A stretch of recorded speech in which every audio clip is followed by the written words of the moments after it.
So would you be a little more specific about navigation, particularly in the South China Sea? I think what you've seen from this administration is a commitment to freedom of navigation. Take, for example, the BAM and the Houthis, which under the Biden administration, they allowed American ships to get shot at without consequence. And President Trump undertook that mission, Operation Rough Rider, for 50 days, and the Houthis stopped shooting at our ships. It wasn't a nation-building exercise. It was an advancing of freedom of navigation and our interests.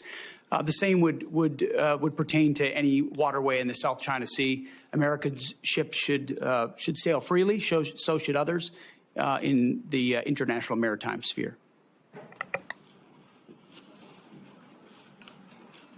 Army Secretary Driscoll has described Ukraine as the Silicon Valley of warfare, as I suggested earlier. I think we'll agree on that. And the outcome of the war really matters to American interests. Is there a policy preventing senior department officials from traveling to Ukraine? Do you support or oppose senior officials traveling there? We've had, Senator, we've had many senior officials travel there, and we learn a great deal. In fact, I've personally approved additional personnel there to learn from that drone battlefield, both on offense and defense, to ensure that we're learning every possible lesson from that conflict and incorporating it in real time into how we defend and we go on offense in an era where drone dominance is required. And that's why this budget spends so much on drone dominance. Take the lessons learned from Ukraine and other battlefields and ensure we're applying them throughout the fighting force as quickly as possible. Well, you know, I think what's not in dispute is that NATO is the most important military alliance in world history. Nobody's ever pulled something together like this and held it together to prevent the worst for a longer period of time.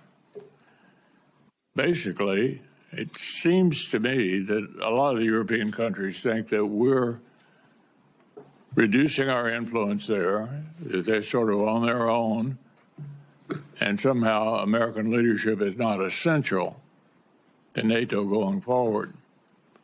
I would argue that it's certainly essential for us to continue to be the leader, and it's important to note the other countries that are looking to NATO, our allies in the Pacific, helping Ukraine, interested in coming to NATO meetings, anxious for America to continue to defend the free world, not just in NATO, but worldwide. It's a big job, and they're looking to us. There's nobody else who can do that.